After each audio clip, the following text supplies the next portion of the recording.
ஐந்தாம் தமிழர் சங்க நேயர்கள் அனைவருக்கும் வணக்கம். Medicine is not a service. It's going to be the biggest business of this world. Arjun, இப்ப சிசேரியனா நீ ஷாக் ஆகறில்ல? Mark my word. இன்னும் 30 வருஷம் கழிச்சு ஒருத்த நார்மல் டெலிவரினா எல்லாரும் ஷாக் ஆவாங்க. இதுதான் இந்த பிண்டாரிகளுடைய திட்டம்னு நம்ம எல்லாருக்கும் நல்லாவே தெரியும். மருத்துவத்தை பிஸ்னஸாக மாற்றினதுனால என்ன நடந்துச்சு?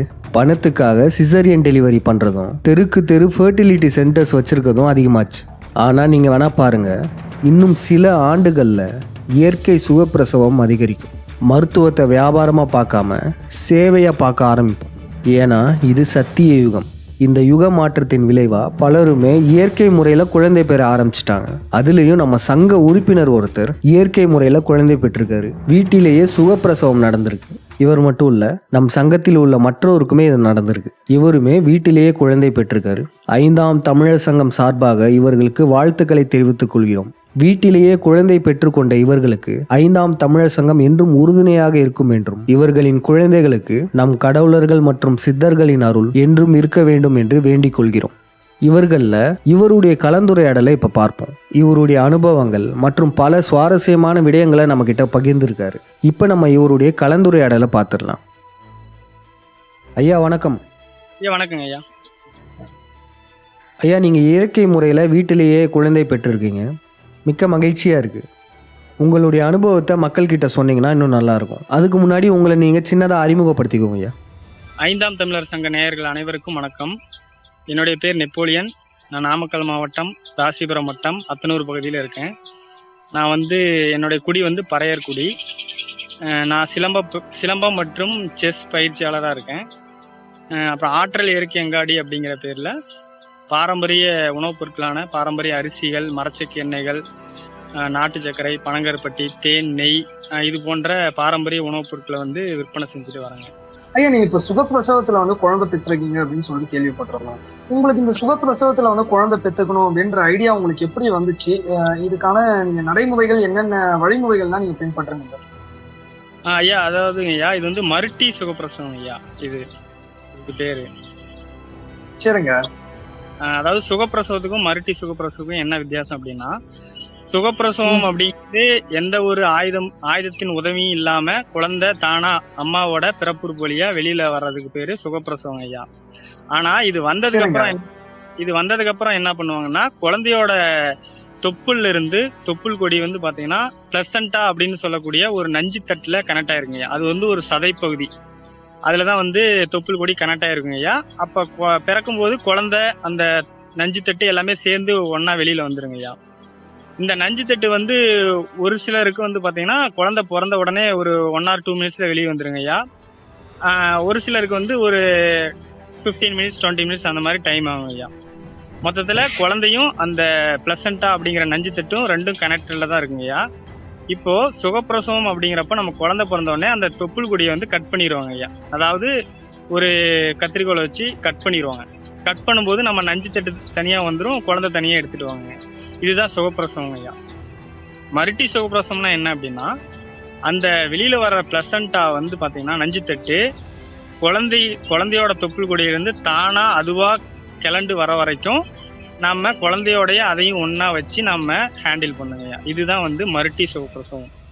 நான் ஏன் மருட்டி சுகப்பிரசவத்தை சூஸ் பண்ணேன் அப்படின்னா, இப்போ பிளசண்டா அப்படிங்கிறது குழந்தை வளர்றதுல இருந்தே குழந்தையோட கனெக்டட் தான் இருக்குங்க ஐயா.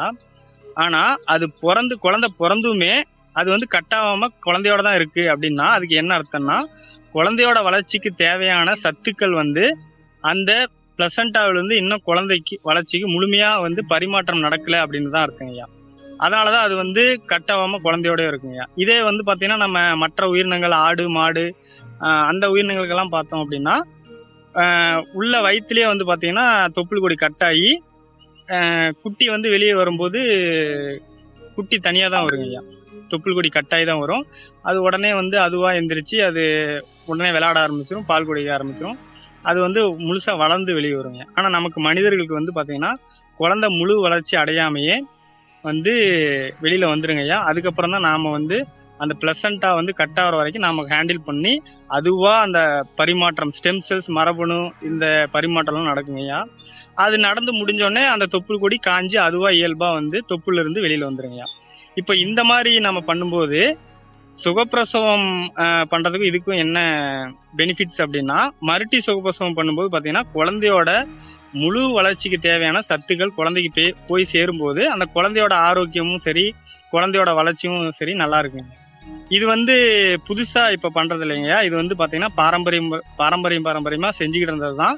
இப்பதான் ரீசெண்டா ஒரு 100 வருஷமா தான் இது பண்றது இல்லைங்கய்யா. ஆனா இன்னுமே வந்து வெளிநாட்டுகள்லாம் பாத்தீங்கன்னா இந்த பிரசவ முறை பண்ணிக்கிட்டு தான் இருக்காங்கய்யா. இப்ப கூட நம்ம நெட்ல லோட்டஸ் பர்த் அப்படின்னு சொல்லிட்டு சர்ச் பண்ணோம் அப்படின்னா இது சம்பந்தப்பட்ட தகவல் எல்லாம் நமக்கு கிடைக்குங்கய்யா.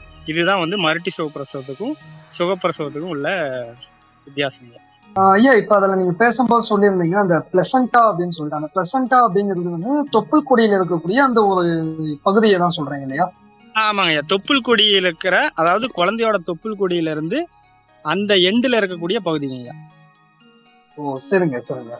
அது வந்து ஒரு சதை பகுதி மாதிரி இருக்குங்கய்யா. அதுக்குள்ளதான் குழந்தைக்கு தேவையான சத்துக்கள் அந்த உணவுப் பொருட்கள் அதுல இருந்து தான் குழந்தைக்கு கிடைக்குங்கய்யா. சரிங்க. இப்ப ஏன் நீங்க இப்போ எந்த காலகட்டத்துல இருந்து நீங்க இந்த மாதிரி வந்து இந்த சுகப்பிரசவ முறை வந்து பின்பற்றணும் அப்படின்றத நீங்க தாயும் நீங்களும் வந்து ஒரு முடிவு எடுக்கணும், எப்படி இது வந்து தொடங்குனீங்க? ஐயா, இது வந்து எனக்கு மறுட்டி சுகப்பிரசவம் மூலியமா இப்ப குழந்தை பிறந்தது வந்து 2வது குழந்தைங்க ஐயா. முதல் குழந்தை வந்து பாத்தீங்கன்னா ஹாஸ்பிட்டல்ல தான் பிறந்ததுங்க ஐயா. 7 வருஷத்துக்கு முன்னாடி முதல் குழந்தை பிறந்ததுங்க ஐயா. அப்போ வந்து குழந்தை வந்து வயிற்றுல வந்து 6 மாசம் வளர்ற வரைக்கும் நான் வந்து அலோபதி, அதாவது ஆங்கில மருத்துவத்தை தான் பின்பற்றிட்டு வந்தேங்க ஐயா. அப்படி பின்பற்றிட்டு வரும்போது தான் வந்து எனக்கு நண்பர்கள் மூலியமாவோ இல்லை நான் வந்து அந்த கர்ப்ப காலம் இதெல்லாம் பற்றி நான் சர்ச் பண்ணும்போது எனக்கு என்ன தகவல் கிடைச்சதுன்னா, இந்த மாதிரி ஊசி மருந்து மாத்திரைகள்னால நிறைய பக்க விளைவுகள் வரும், அது வந்து குழந்தையை பாதிக்கும் அப்படிங்கிற மாதிரியான புரிதல் எனக்கு ஏற்பட்டுச்சுங்க. அதுக்கப்புறம் ஆனால் வந்து எனக்கு அப்போ புதுசாக எனக்கு நான் அதை கேட்கும்போது எனக்கு டக்குன்னு என்னால் நம்ப முடியலைங்க. இருந்தாலும் எனக்கு ஒரு பயம் இருந்தது. ஏன்னா இத்தனை வருஷமா நம்ம இந்த ட்ரீட்மெண்ட் பண்ணிட்டு இருக்கும்போது திடீர்னு வந்து அதை எப்படி அவாய்ட் பண்றதுங்கிறது ஒரு பயம் இருந்ததுங்கய்யா. ஆனாலும் அப்புறம் அந்த ஒரு 4 மந்த்ஸ், அந்த 6 மந்த்ஸ் மேல அந்த 4 மந்த்ஸ் ஆக கொஞ்சம் எனக்கு புரிதல் வந்தோடனே என்ன ஆச்சுன்னா, சரி நல்லபடியா பிறந்துட்டோம் குழந்தை ஹாஸ்பிட்டல்ல, நமக்கு இப்ப அந்த அளவுக்கு அனுபவம் இல்லை, பிறந்தொட்டி நம்ம தடுப்பூசி வேணா போடாம இருந்துக்கலாம் அப்படின்னு சொல்லிட்டு குழந்தை பிறந்ததுக்கு அப்புறம் வந்து தடுப்பூசி போட வேணாம் அப்படிங்கிற மாதிரி வீட்டுல சொன்னாங்க. அப்ப வந்து யாருமே எதுவும் கேட்கலீங்க. அதனால ஒரே ஒரு தடுப்பூசி மட்டும் போட்டாங்க, அம்மை தடுப்பூசி. அது வந்து போட்டாங்க குழந்தை பிறந்த உடனே. அதுக்கப்புறம் வந்து குழந்தைக்கு 3 மாசம் ஒருக்கா அந்த மாதிரி 45 நாளுக்கு ஒரு டைம் இந்த கால இடைவெளி விட்டு ஒரு 3-4 ஊசி போடுவாங்க ஐயா. அப்புறம் சொட்டு மருந்தெல்லாம் போடுவாங்க. இதெல்லாம் வந்து எதுவுமே வேண்டாம் அப்படின்னு நான் கொஞ்சம் ஸ்ட்ரிக்டா சொல்லிட்டேங்க ஐயா. சொன்னதுக்கு அப்புறம் அதை அப்படியே விட்டாச்சுங்க. அப்ப குழந்தை பிறந்து ஒரே ஒரு தடுப்பூசி தான் போட்டோம். அதுக்கப்புறம் எதுவுமே போடலைங்க. அது போனதுக்கு அப்புறம் குழந்தை வளர வளர அவனுடைய அந்த ஆரோக்கியம், அந்த உடல் வளர்ச்சி எல்லாமே வந்து ஆக்டிவ்னஸ் எல்லாமே நல்லா இருந்தது. மற்ற குழந்தைங்கள கம்பேர் பண்ணும்போது பெட்டராகவே இருந்ததுங்க. அப்போ பெட்டராகவே இருக்கும்போது தான் வீட்லேயும் வந்து அப்போ ஒரு புரிதல் ஏற்பட்டுங்க. ஹாஸ்பிட்டலுக்கும் வந்து இந்த காய்ச்சல் சளி எல்லாம் வந்து குழந்தைக்கு வந்தது அப்படின்னா அந்த வீட்லேயே இந்த துளசி, இந்த கற்பூரவள்ளி தலை இந்த மாதிரி இதில் வச்சு கஷாயம் வச்சு கொடுத்தா அது சரியாயிருதுங்க. இப்போ ஃபீவர் வந்து பார்த்தீங்கன்னா இந்த கஷாயம் வச்சு குடிச்சு சரியாயிருச்சு அப்படின்னா ஒரு 3 நாள் ரெஸ்ட் எடுக்க வச்சு சரியாச்சுன்னா திரும்ப வந்து அது வரதுக்கு 1 வருஷம் 1.5 வருஷம் ஆயிருக்கு. அது வரைக்கும் நல்லாவே ஆக்டிவாகவே இருக்காங்க. ஆனால் இதே நம்ம பக்கத்து வீட்டில எல்லாம் பார்க்கும்போது ஹாஸ்பிட்டலுக்கு போகிறாங்க, இன்னைக்கு போகிறாங்க, 2 நாள் நல்லா இருக்கு, மறுபடியும் போகிறாங்க, இந்த மாதிரி தொடர்ந்து அவங்க வந்து அந்த போயிட்டே தான் இருக்காங்க. அந்த உடல்நிலைங்கிறது அப்படிதான் இருக்குதுங்க. அப்போ நம்ம அடிக்கடி உடம்புல மாத்திரை இந்த மாதிரி ரசாயனங்கள்லாம் எடுக்கும்போது உடம்பு வந்து ரொம்ப சிரமப்பட்டு அதோட எதிர்ப்பு சக்தி வந்து பாதிப்படைஞ்சு உடல்ல வந்து நோய் வருது அப்படிங்கிற ஒரு புரிதல் வந்ததுனால நான் அந்த ஆங்கில மருத்துவத்தை தவிர்த்தேங்கய்யா. இன்னொன்று, ஆங்கில மருத்துவத்தில் வந்து பார்த்தீங்கன்னா மருத்துவ சட்டம், அதாவது இன்ஃபார்ம்டு கன்சென்ட் அப்படின்னு ஒரு ரூல் இருக்குங்கய்யா. அந்த ரூல் படி ஒரு மருத்துவர் ஒரு நோயாளிக்கு ஒரு மருந்து அல்லது ஊசி செலுத்துறாரு அப்படின்னா அந்த மருந்து அந்த ஊசியினுடைய நன்மைகள் தீமைகள் அந்த பக்க விளைவுகளை வந்து முழுசா அந்த எந்த நபருக்கு செலுத்துறாங்களோ அந்த நபருக்கு முழுசா புரிய வச்சுட்டு அதுக்கப்புறமும் அந்த நபர் வந்து நான் இதை விருப்பப்பட்டு போட்டுக்கிறேன் அப்படின்னு சொன்னா மட்டும்தான் அந்த மருந்து வந்து செலுத்தணுங்க ஐயா. இது வந்து மருத்துவ சட்டம் இன்ஃபார்ம்டு கன்சென்ட்னு ஒரு ரூல் இருக்கு. இந்த ரூல் படி நான் சந்திச்ச வரைக்கும் யாருமே எனக்கு கரெக்டான ரீசனை எதுவுமே சொல்லிங்கய்யா. இந்த ஊசி வந்து என்ன நன்மை இல்லைங்கய்யா, நீங்க மட்டும் கிடையாது, இங்க யாருக்குமே வந்து அந்த மாதிரி எந்த ஒரு மருத்துவமே வந்து சொன்னதே கிடையாது. நீங்க அதான் சொல்லிதான் இதை வந்து கேள்விப்படுறோம். இல்லைங்கய்யா. அது வந்து இந்த புரிதலே வந்து இல்லைங்கய்யா நிறைய பேர்கிட்ட. இப்போ வந்து என்ன சொல்றாங்க அப்படின்னா, நீங்க வந்து ரொம்ப அலட்சியமா இருக்கிறீங்க, இதெல்லாம் இந்த காலத்துல இதெல்லாம் ட்ரை பண்ணாம அப்படிங்கிற மாதிரி கேக்குறாங்க. அவங்களுக்கு நான் என்ன பதில் சொல்றேன் அப்படின்னா, நீங்க வந்து ஒரு மருத்துவத்தை ஆங்கில மருத்துவத்தை இப்ப விருப்பப்பட்டு தேர்ந்தெடுக்கிறீங்க அப்படின்னா, அந்த மருத்துவத்துல உங்களுக்கு என்ன புரிதல் இருக்கு, நீங்க என்ன அதனால பெனிஃபிட்ஸ் அடைஞ்சீங்க, ஓகேங்களா? இப்ப இந்த இன்ஃபார்ம்டு கன்சென்ட் கூட சொல்றேன். நீங்க ஊசியை வந்து போடுறீங்கன்னா அதுல என்ன கண்டென்ட் இருக்கு, அதனால என்ன பக்க விளைவுகள் இருக்கு, என்ன எதுன்னு தெரிஞ்சுதான் போடுறீங்களா? நீங்க மொத்தமாவே ஒரு உங்களுடைய பொறுப்பையே வந்து மருத்துவர்கிட்ட ஒப்படைச்சிட்டு நீங்க வந்து அதை பத்தி எந்த ஒரு விஷயமும் தெரிஞ்சுக்காம இருக்கிறதுக்கு பேர் வந்து அசால்ட்டா இருக்கிறதா, இல்ல ஒவ்வொரு விஷயமும் இது என்ன, இதை போடுறதுனால என்ன நன்மை தீமை, இது ஏன் போடுறாங்க அப்படிங்கறத தெரிஞ்சு ஒவ்வொருத்திட்டையும் விசாரிச்சு இந்த மாதிரி நிறைய விஷயங்களை ஃபாலோ பண்ணி இந்த ஃபுட் ஐட்டம்ஸ்லாம் எடுத்துக்கிட்டு நாம வந்து குழந்தைய ஆரோக்கியமா பெற்று எடுக்கணும் அப்படிங்கிற நான் வந்து அசால்ட்டா இருக்கிறேன்னா அப்படிங்கிறது அந்த கேள்வி கேட்கறங்கிட்டே நான் விட்டுறேன். அவங்களே யோசிக்கிட்டோம் அப்படின்னு. ஆங்கில மருத்துவத்துல வந்து பாத்தீங்கன்னா இது வந்து மருத்துவ முறையில வந்து ஆங்கில மருத்துவம் ஒரு மருத்துவ முறை தான். இந்த மாதிரி அக்குபஞ்சர் இருக்கு, சித்த மருத்துவம் இருக்கு, ஹோமியோபதி இருக்கு, ஆயுர்வேதிக் இருக்கு, இந்த மாதிரி நிறைய மருத்துவ முறைகள் இருக்கு. இந்த மருத்துவ முறைகளை எது வேணாலும் நம்ம விருப்பப்பட்டு தேர்ந்தெடுத்துக்கலாம். இதுக்கு வந்து நமக்கு சட்டப்படி உரிமை இருக்குங்க. அது என்ன சட்டம் அப்படின்னா, இந்திய அரசியலமைப்பு சட்டம் ஆர்டிகல் 21 படி எந்த ஒரு மருத்துவத்தை வேணாலும் நாம விருப்பப்பட்டு தேர்ந்தெடுத்துக்கலாம். அப்படி தேர்ந்தெடுக்கிறதுனால அதுல வர்ற நன்மைகள் தீமைகள் பக்க விளைவுகள் எல்லாமே நாம தான் பொறுப்பேற்றுக்கணுங்க. ஏன்னா இப்ப ஹாஸ்பிட்டல் நம்பி நம்ம போயிட்டோம்னாலே அங்க நடக்கிற விஷயங்களுக்கு அவங்க பொறுப்பு ஏற்றுக்க மாட்டாங்க. அதே மாதிரிதான் இப்ப நம்ம ஒரு ஆங்கில மருத்துவம் தேர்ந்தெடுத்தோம், நமக்கு வந்து அது செட் ஆகல அப்படின்னா நம்ம மருத்துவத்தை மாத்திக்கலாம். ஆனா இப்படி இதுதான் நீ எடுக்கணும் இந்த ஆங்கில மருத்துவம் இதை நீங்க அப்படின்னு சொல்லி ஒருத்தர் கட்டாயப்படுத்தாங்கன்னா அதுதான் வந்து குற்றம், அதுதான் வந்து மனித உரிமை மீறல். ஓகே, அந்த குற்றத்தை வந்து செய்யறதுக்கு தான் தண்டனை இருக்க தவிர நாம வந்து வீட்டில் இந்த மாதிரி பாரம்பரிய உணவுப் பொருட்களை மட்டும் உட்கொண்டு இந்த மாதிரி குழந்தைய மறுட்டி சுகப்பிரசவ முறையில ஆரோக்கியமா பெற்று எடுக்கிறதுக்கு வந்து குற்றம் கிடையாது. இது வந்து நம்மளுடைய உரிமை. ஸோ இதை வந்து தாராளமா இதை நம்ம எல்லாம் அனைவரும் முயற்சி செய்யலாம். ஆனா அது அவங்க முழுசா ஒரு புரிதலை வந்து அடைஞ்சி அதுக்கப்புறம் இந்த மெத்தட்ஸை ஃபாலோ பண்ணோன்னா இது வந்து ஒரு சுலபமான மெத்தட்ஸாக இருக்கும். இந்தபடி நம்ம ஏன்னா இப்போ ஆல்ரெடி இந்த மாதிரிலாம் குழந்தை ஆல்ரெடி நிறைய பேருக்கு இந்த மாதிரி பிறந்திருக்குதுங்க ஐயா. அங்கே நம்ம தமிழ்நாட்டிலே பிறந்திருக்கு. அதெல்லாம் வந்து அவங்க விருப்பப்பட்டாங்க, நம்ம குழந்தை ஆரோக்கியமாக இருக்கணும்னு நினச்சாங்கன்னா அவங்களா தான் போய் அதை தேடி அது சம்மந்தமான விஷயங்களை இறங்கி செய்யணும் அப்படிங்கிறது என்னுடைய வேண்டுகோள். ஐயா, இப்போ நீங்கள் வீட்டிலேயே சுகப்பிரசவம் பார்த்துருக்கீங்களே, இதனால் உங்களுக்கு ஏதாச்சும் எதிர்ப்புகள் வந்துச்சா? ஐயா அதாவதுங்கய்யா, இப்போ குழந்தை வந்து பிறந்துங்க ஐயா. அதாவது 13ஆம் தேதி குழந்தை பிறந்ததுங்கய்யா, ஜூன் 13. அப்புறம் 2 நாள் கழிச்சு வந்து மருத்துவர் வந்து ஆங்கில மருத்துவர் என்னை தொடர்பு கொண்டாங்க. எங்கள் ஊரில் இருக்கிற செவிலியர் வந்து தொடர்பு கொண்டாங்க. தொடர்பு கொண்டப்போ நான் இந்த மாதிரி குழந்தை வீட்டில் பிறந்துச்சு அப்படிங்கிற மாதிரி சொன்னேங்க ஐயா. அப்புறம் வந்து வீட்டுக்கு வந்து பார்த்தாங்க, டாக்டர்ஸ் எல்லாம் கூட்டிகிட்டு வந்து குழந்தையும் அம்மாவையும் பார்த்தாங்க. இது ஏன் தொப்புள் கொடி கட் பண்ணாமல் வச்சுக்கிறீங்க அப்படிங்கிற மாதிரி கேட்டாங்க. நான் இந்த விஷயத்தெல்லாம் அவங்ககிட்ட நான் சொன்னேன். சரி, நான் குழந்தைய ஃபோட்டோ எடுத்துக்கலாமா, அம்மா எப்படி இருக்காங்கன்னு செக் பண்ணலாமான்னு கேட்டாங்க. சரி ஓகேங்க, தாராளமாக செக் பண்ணிங்க அப்படின்னு சொல்லிட்டேங்க. செக் பண்ணிவிட்டு, அதாவது மருத்துவர் தான் வந்தாங்க, எம்பிபிஎஸ் படித்த டாக்டர் வந்தாங்க, செவிலியர் வந்தாங்க. செக் பண்ணிவிட்டு ஓகேங்க நல்லா இருக்கிறாங்க, ஹாஸ்பிட்டல் வர முடியுமா, தடுப்பூசி போட்டுக்குங்க அப்படின்னு அறிவுறுத்துறாங்க. இல்லைங்க நாங்கள் ஆரம்பத்துலேருந்தே எந்த ஒரு ட்ரீட்மெண்ட்டும் எடுத்துக்கல, அதனால் எங்களுக்கு இது வந்து விருப்பம் இல்லை அப்படின்னு சொன்னோன்னே சரிங்க அப்படின்னு சொல்லிட்டு போயிட்டாங்க. கூலாக தான் போயிட்டாங்க ஐயா.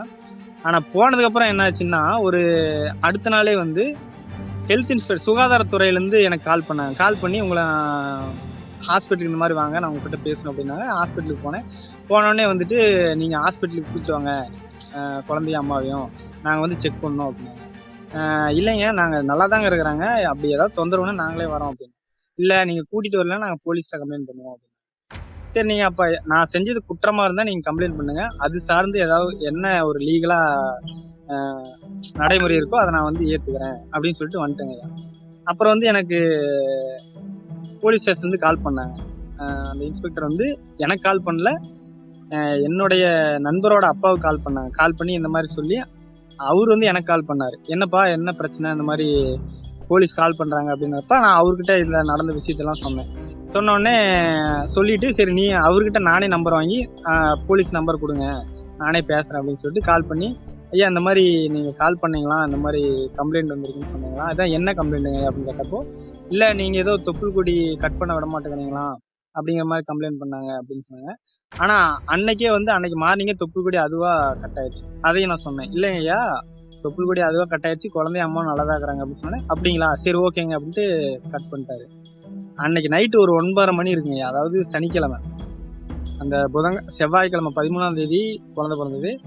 சனிக்கிழமை இரவு 9:30-35 இருக்குங்க. அந்த டைம்ல வந்து தாசில்தார், விஏஓ, ஆர்ஐ, மருத்துவர், செவிலியர் எல்லாருமே வந்து ஆம்புலன்ஸோடய வீட்டுக்கு வந்துட்டாங்க.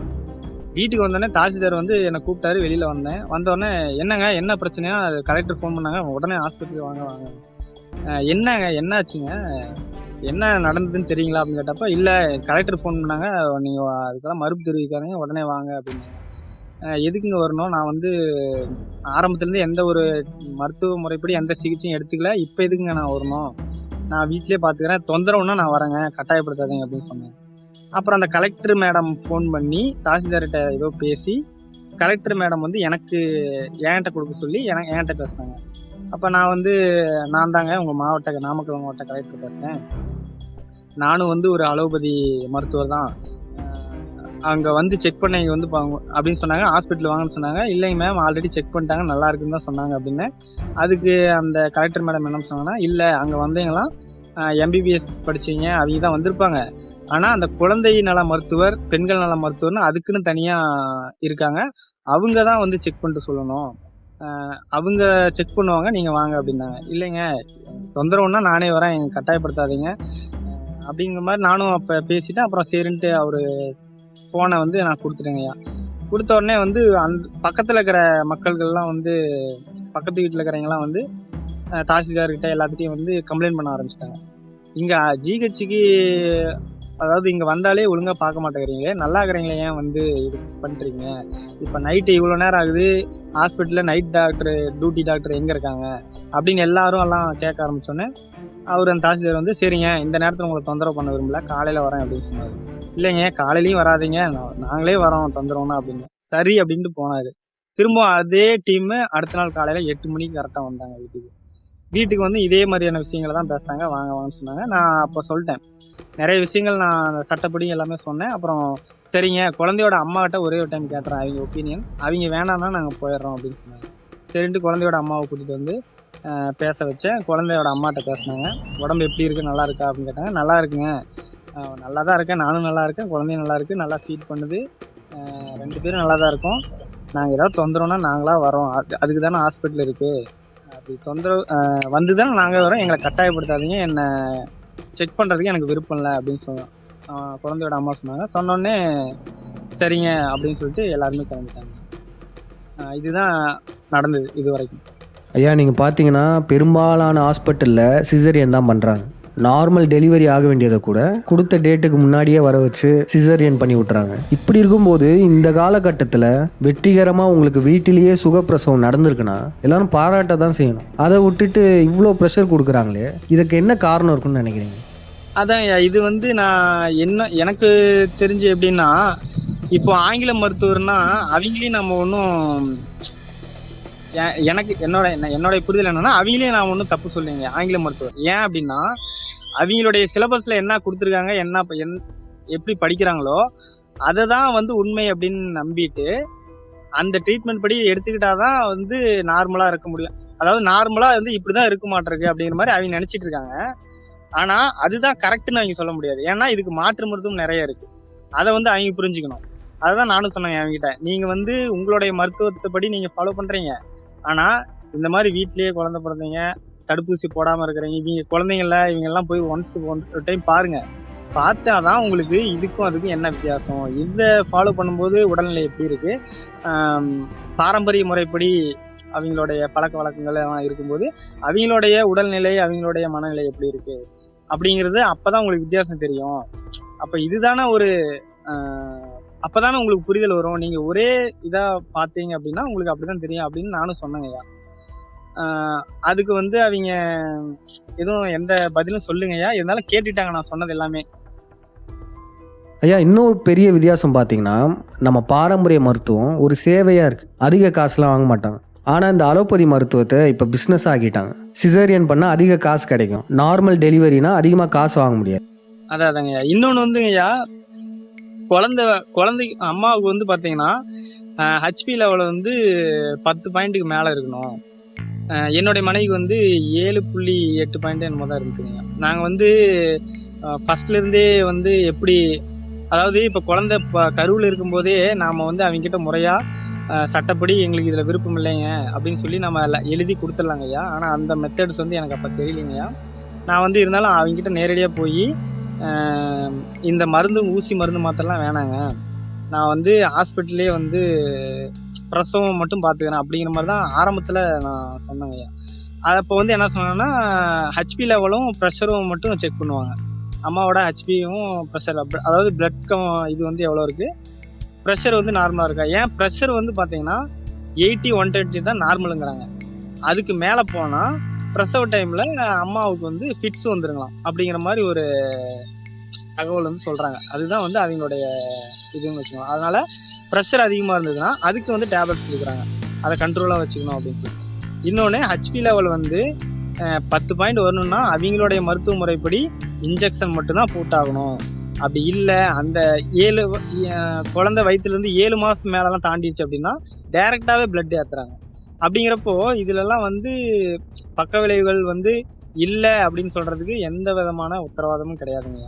ஆனால் என்னுடைய மனைவி வந்து பார்த்தீங்கன்னா 7.8 பாயிண்ட் தான் இருந்தது. வீட்டிலே நார்மலாக தான் சுகப்பிரசவம் நல்லபடியாக தான் பிறந்ததுங்கய்யா. அப்புறம் இன்னொரு விஷயம் என்ன சொன்னாங்கன்னா, குழந்தையோட அம்மாவை வந்து நெகட்டிவ் பிளட் குரூப்பாக இருக்குது. நெகட்டிவ் பிளட் குரூப்புக்கு வந்து பார்த்தீங்கன்னா அதுக்கு வந்து ஒரு ஸ்கேன் பண்ணணும். ஸ்கேன் பண்ணால் குழந்தையோட அம்மாவோட ரத்தம் வந்து குழந்தைய வந்து பாதிச்சிச்சா அப்படின்னு பார்க்கணும் அப்படிங்கிற மாதிரி என்கிட்ட சொன்னாங்க. அப்போ வந்து நான் எனக்கு சாதாரணமாக ஒரு கேள்வி வந்தது, அதை நான் கேட்டேன். அதாவதுங்க, குழந்தையோட அம்மாவோட ரத்தத்தில் தானே அந்த குழந்தையே உருவாகுது. அப்படி உருவாகும் போது அது வந்து என்ன கெடுதல் செஞ்சிட போது, அது மூலிமா எப்படி பாதிக்குன்னு சொல்கிறீங்க, எனக்கு புரியல அப்படிங்கிற மாதிரி கேட்டாங்க. அதுக்கு வந்து அவங்க எந்த விதமான பதிலும் சொல்லலை. என்ன சொன்னாங்கன்னா, நீங்கள் வந்து ஒரு இதை வந்து புரிஞ்சு வச்சுக்கிறீங்க, அதனால் நாங்கள் சொன்னால் புரியாது, அப்போ நான் படித்தது எல்லாமே உங்ககிட்ட சொல்லணுமா அப்படின்னு. எல்லாமே சொல்ல வேணாங்க, இது சாதாரண விஷயம் தானே. குழந்தையோட அம்மாவோட ரத்தத்தில் தானே குழந்தை உருவாகுது. அப்போ அந்த ரத்தமே வந்து எப்படி குழந்தைய பாதிக்கும், அதுவும் நெகட்டிவ் குரூப்னா பாதிக்கும் அப்படிங்கிறீங்களே, இது என்ன எனக்கு ஒன்றும் புரியலைங்க அப்படின்னு. அவங்க அதுக்கு சரியான விளக்கம் கொடுக்கலீங்க. அதனால் அதுவும் நான் எதுவுமே பண்ணலைங்க. அது வந்து கம்பல்சரி நீங்கள் எடுத்தாகணும்னு சொன்னாங்க.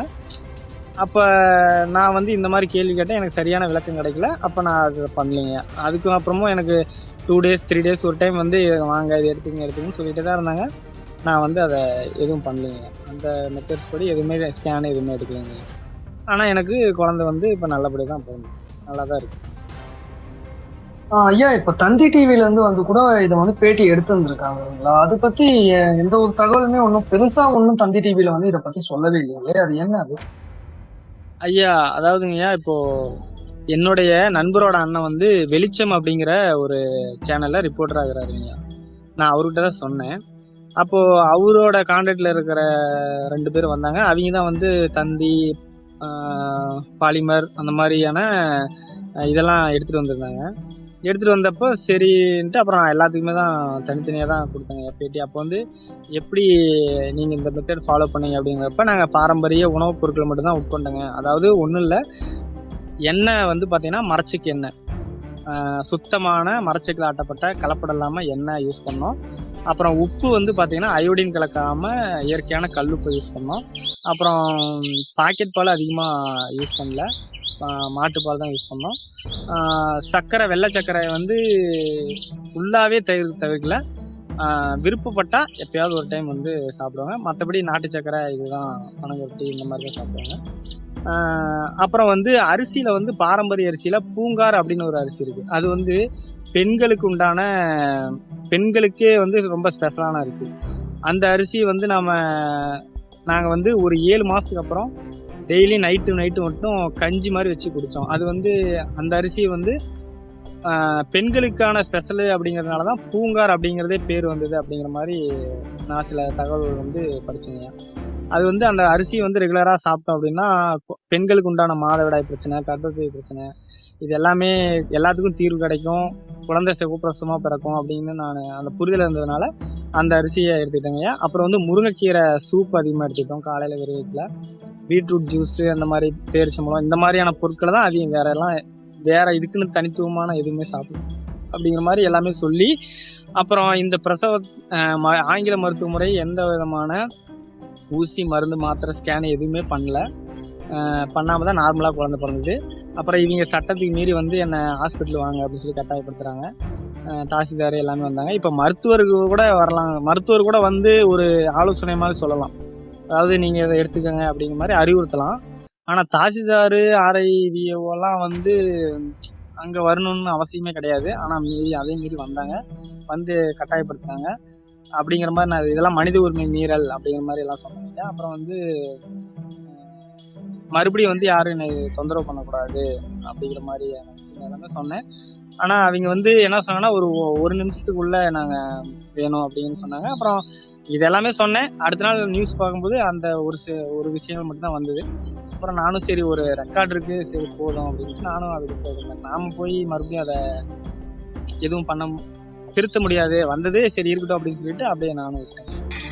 வீடியோ எடுத்து அதில் வந்து அவங்களுக்கு தேவையான பாயிண்ட்ஸ் மட்டும் போட்டு அந்த 1 மினிட்ஸ் மட்டும் ஐயா நீங்கள் ஆர்ஐ வந்தாங்கன்னு சொன்னீங்களா, ரெவன்யூ இன்ஸ்பெக்டர் அவங்களுமா வந்தாங்க? ஐயா தாசில்தார், ஆர்ஐ, முன்சீப்பு இவங்கெல்லாம் வந்தாங்க அப்படின்னு சொல்லி கலெக்டர் மேடம் ஃபோன் பண்ணப்போ கலெக்டர்கிட்ட சொன்னாங்க. ஐயா தாசில்தார் அவர் தான் என்கிட்ட பேசினாரு. அங்கே நிறைய பேர் வந்ததுனால அதில் யார் முன்சீப்னு எனக்கு தெரியல. ஏன்னா இங்கே வந்து ரெவன்யூ இன்ஸ்பெக்டருக்கு வேலையே இல்லையே, அவருக்கு இதுக்கும் சம்மந்தமே இல்லையே. ஐயா நீங்க இப்ப அந்த தந்தி டிவில வந்து பேட்டி எடுத்ததை வந்து சொல்லியிருந்தாங்க. ஆனா அதுல வந்து என்னமோ தமிழ்ல வந்து பரபரப்பு, நாமக்கல்லில் திடீரென ஒரு குழந்தை பெற்ற ஒரு பரபரப்பு, வீட்டிலேயே குழந்தை பெற்றது அப்படின்ற போலலாம் போட்டு ஒரு அச்சுறுத்தும் விதமாக தான் அந்த வந்து விழியம் வந்து வெளியிட்டாங்களே தவிர, மற்றபடி வந்து விழியத்துல வந்து ஒரே ஒரு விஷயம் மட்டும் பாசிட்டிவா நீங்க சொன்னா போல சொல்லியிருந்தாங்க. மற்றபடி ஒன்றும் டீட்டெயிலிங்கா ஒன்றும் கொடுக்கலையே. ஏன் வந்து இந்த மாதிரி மக்களை வந்து இவங்க பயமுறுத்துறாங்க? நீங்க இப்ப நலமாகவும் உங்களுடைய குழந்தையும் உங்களுடைய மனைவியும் நலமா தானே இருக்கீங்க? ஆமாங்க ஐயா, 2 பேரும் நலமா தான் இருக்கும். இப்போ இது வந்து ஒரு நல்ல விஷயம் தாங்க ஐயா. குழந்தை இது வந்து பார்த்தீங்கன்னா நிறைய பேர்கிட்ட போய் சேரணும்.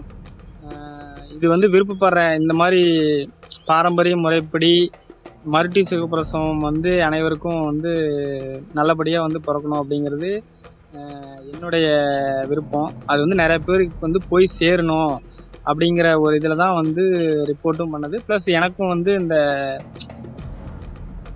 தொந்தரவு எதுவும் பண்ணாமல் இருக்கணும் அப்படிங்கிற ஒரு விஷயத்துக்காக தான் ஆக்சுவலாக ரிப்போர்ட்டே பண்ணதுங்க ஐயா. ஆனால் அந்த விஷயங்கள் வந்து முழுசாக வந்து போய் சேரலை. அது வந்து ஒரு பரபரப்பு அப்படிங்கிற மாதிரி தான் போட்டிருந்தாங்க. இது வந்து பார்த்தீங்கன்னா நிறையா பேருக்கு வந்து ஒரு விழிப்புணர்வை கண்டிப்பாக ஏற்படுத்தாது. இது வந்து ஒரு அச்சுறுத்தலை தான் வந்து ஏற்படுத்துங்க ஐயா. ஆனால் வந்து இந்த விஷயம் வந்து அனைவருக்கும் தெரியணும். அனைவரும் வந்து இந்த முறையை வந்து முறையான ஒரு புரிதலோட இதை வந்து பின்பற்றணும் அப்படிங்கிறது என்னுடைய விருப்பம். ஏன்னா வந்து குழந்தைகள் அப்படிங்கிறவங்க அடுத்த தலைமுறைகள். அவங்கள வந்து நம்ம ஒரு ஆரோக்கியமான ஒரு குழந்தைய நம்ம பெற்று எடுத்தோம் அப்படின்னா தான் அடுத்த தலைமுறை வந்து பார்த்தீங்கன்னா ஆரோக்கியமாகவும் இருக்கும் அப்படிங்கிறது என்னுடைய வேண்டுதல். ஐயா இன்னொரு கேள்வி ஒண்ணு. ஐயா நீங்க இந்த மதட்டி சுகப்பிரசவம் இல்லாட்டி சுகப்பிரசவம் இதை பத்தி நீங்க எங்க கத்துக்கிறீங்க, எப்படி படிச்சீங்க? ஐயா அதாவது மருட்டி சுகப்பிரசவம், இறைவழியில் இனிய சுகப்பிரசவம் அப்படின்னு சொல்லிட்டு டாக்டர் ஃபஸ்லூர் ரஹ்மான் ஐயா இருக்காருங்க ஐயா. அவர் வந்து இறந்துட்டாரு. அவர் வந்து பார்த்தீங்கன்னா எம்பிபிஎஸ் டாக்டராக படித்தவர். எம்பிபிஎஸ் டாக்டராக படித்து அந்த மருத்துவராக பணிபுரியும் போது அதில் வர சைடு எஃபெக்ட்ஸு, அந்த மாத்திரை மருந்துகள் இதெல்லாம் வந்து இந்த மாதிரி பிரச்சனைகள்லாம் உண்டு பண்ணுது அப்படிங்கிற மாதிரியான விஷயங்கள்லாம் அது புரிதல் ஏற்பட்டு அவர் அந்த ஆங்கில மருத்துவத்திலேருந்து வெளியில் வந்து அக்குபஞ்சர் படித்து அந்த முறைப்படி ட்ரீட்மெண்ட் பண்ணவருங்க அவர் டாக்டர் ஃபஸ்லுர் ரஹ்மான் அப்படிங்கிறவர். அவர் வந்து இறைவழியில் இனிய சுகப்பிரசவம் அப்படின்னு சொல்லிட்டு ஒரு புக்கு வந்து எழுதி விட்டுருக்காருங்க. அந்த புக்கு வந்து படித்தா அதில் புரிதல் கிடச்சிதுங்க. அப்புறம் வந்து மணிமொழி அம்மா வந்து பெண்களே பெண்களுக்காக அப்படின்னு சொல்லி ஒரு புத்தகம் வந்து எழுதி விட்டுருக்காங்க ஐயா. அந்த புத்தகத்தை வந்து படிச்சப்பையும் வந்து ஒரு புரிதல் ஏற்பட்டுச்சுங்க. ஆனா அந்த புத்தகத்துல வந்து என்ன ஒரு விஷயம் போட்டிருக்காங்கன்னா, ஆம், அதாவது வீட்டு பிரசவம் கையாளும் முறை அப்படிங்கிற ஒரு டாபிக்ல, அதாவது குழந்தை வந்து வீட்டுல பிறக்கிறது வந்து அரசு வந்து தடை செய்யப்பட்டுள்ளது அப்படிங்கிற மாதிரி போட்டிருந்தாங்க. அது வந்து எனக்கு ஏன் அப்படி போட்டாங்க அப்படின்னு தெரியலைங்கய்யா. சட்டப்படி அவங்களுக்கு விழிப்புணர்வு இல்லையா அப்படின்னு தெரியலைங்கய்யா. ஆனா அதுல அப்படி போட்டிருந்தாங்க. அப்புறம் வந்து அந்த விஷயத்த வந்து நான் சொன்னோம், அவங்ககிட்ட தகவல் வந்து சொன்னோம். அப்போ வந்து அவங்க வந்து கீலர் பாஸ்கர் ஐயாட்ட பேசுங்க அப்படிங்கிற மாதிரி சொல்லியிருந்தாங்க. அப்புறம் அவங்களுக்கு வந்து மெயில் பண்ணியிருந்தோம். அதுக்கு வந்து இன்னும் எதுவும் ரிப்ளை வரலைங்கய்யா. அது புரிதல் இல்லாம போட்டாங்களா என்னன்னு தெரியலைங்க. அது திருத்தி அமைக்கும்படி நாங்க சொல்லியிருந்தோம். அது அவரு பார்த்து அதை திருத்தி எழுதுவாங்க அப்படின்னு நம்புறேங்க. ஐயா, இவ்வளோ நேரம் உங்களோட கலந்துரையாடல் பண்ணது ரொம்ப மகிழ்ச்சியாக இருக்குது. பல நல்ல கருத்துக்களை நீங்கள் கலந்துரையாடலில் சொல்லியிருக்கீங்க. இது நிச்சயம் மக்களுக்கு பயனுள்ளதாக போய் அமையும். 5ஆம் தமிழர் சங்கம் உங்களுக்கு எப்பயுமே உறுதுணையாக இருக்கும். நீங்கள் உங்களுடைய இறுதி கருத்து ஏதாச்சும் இருந்தால் இப்போ பதிவு பண்ணலாம். ஐயா, இதன் மூலியமா நான் இறுதியா என்ன சொல்ல வரேன் அப்படின்னா, அனைவருக்கும், அதாவதுங்க, இப்போ ஆங்கில மருத்துவம் அப்படிங்கிறது நீங்க விரும்பி எடுத்துக்கலாம் அப்படிங்கிற உரிமை இருக்கு. ஆனா அது எடுக்கிறதுனால என்னென்ன பக்க விளைவுகள் இருக்கு அப்படிங்கிறத முழுசா தெரிஞ்சுக்கிட்டு அதை எடுத்துக்கலாம். ஆனா அதையும் தாண்டி நம்ம பாரம்பரியமா நம்ம பின்பற்றிட்டு வந்த முறை வந்து பாத்தீங்கன்னா இந்த மருட்டி சுகப்பிரசவம் அப்படிங்கிற முறை தான். இதன் மூலியமா வந்து குழந்தை பிறந்தது அப்படின்னா அந்த குழந்தையோட வளர்ச்சி நல்லா இருக்கும், அறிவு வளர்ச்சி நல்லா இருக்கும், மன வளர்ச்சி நல்லா இருக்கும். அப்புறம் குழந்தையும் ரொம்ப ஆரோக்கியமா இருக்கும். அந்த மரபணு பரிமாற்றம் அப்படிங்கிறது முழுசா குழந்தைங்களுக்கு போய் சேரும். அப்ப அடுத்த தலைமுறை குழந்தைகளே வந்து பாத்தீங்கன்னா ஒரு நல்ல ஒரு ஆரோக்கியமா இயற்கை சார்ந்த ஒரு வாழ்வியை வந்து வாழ்வாங்க. நாம வந்து தலைமுறையை வந்து ஆரோக்கியமா கொண்டு வந்தா மட்டும்தான் நம்மளுடைய அடுத்த முறையே வந்து பாத்தீங்கன்னா பாரம்பரிய முறையே வந்து மாறும். இப்ப இருக்கிற முறைக்கு மாற்றுதல் கொண்டு வரணும் அப்படின்னா அது வந்து நம்ம குழந்தைகிட்ட இருந்து தான் நம்ம கொண்டு வந்தாகணும். அது வந்து நம்ம கண்டிப்பா அது வந்து ஒரு காலத்தின் கட்டாயமே அதுதான். அப்ப அந்த முறைப்படி நீங்க புரிதல் தெரிஞ்சுக்கிட்டு இந்த மருட்டி சுகப்பிரசவம் வந்து எப்படி பண்றாங்க அப்படிங்கிறத முழுசா உங்களுடைய நாலேஜில் வந்து படிச்சோ அது சம்பந்தப்பட்ட நபர்கிட்ட புரிதல் ஏற்பட்டு உங்களுடைய தலைமுறைகளை வந்து மருட்டி சுகப்பிரசவம் அப்படிங்கிற முறையில் குழந்தைய வந்து அனைவரும் நல்லபடியாக வந்து பெற்று எடுக்கணும் அப்படிங்கிறது என்னுடைய ஒரு வேண்டுகோள். இதை வந்து எல்லாரும் கண்டிப்பாக கடைபிடிச்சோம் அப்படின்னா அடுத்த தலைமுறை வந்து திரும்ப நம்ம பாரம்பரிய முறைப்படி இயற்கை சார்ந்த வாழ்வியல எல்லாரும் வந்து கண்டிப்பாக நடைமுறைக்கு கொண்டு வந்துடலாம் அப்படிங்கிறது என்னுடைய விருப்பம். அனைவருக்கும் வந்து இந்த முறை வந்து ஃபாலோ பண்ணி நல்ல ஒரு தலைமுறை வந்து கொண்டு வரீங்க அப்படிங்கிறத நான் நம்புகிறேன். அனைவருக்கும் என்னுடைய வாழ்த்துக்கள். வணக்கம். நன்றி. நன்றி ஐயா.